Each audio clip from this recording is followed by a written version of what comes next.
Hey guys, in this video I'm going to show you how to enable distortion correction on your Android mobile device. If you find this video helpful, please drop a like and subscribe. In saying that, let's just jump straight into the video.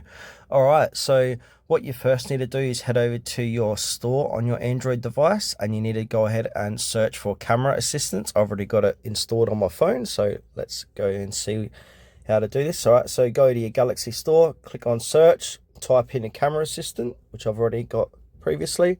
Here it is here, camera assistant. So go ahead and click on download and install that.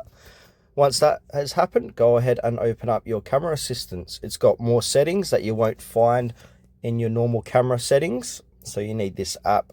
Alright, so now let's go find distortion correction. Here it is here. So distortion correction is what it does is automatically fix bowing or bending lies caused by lens and perspective distortions.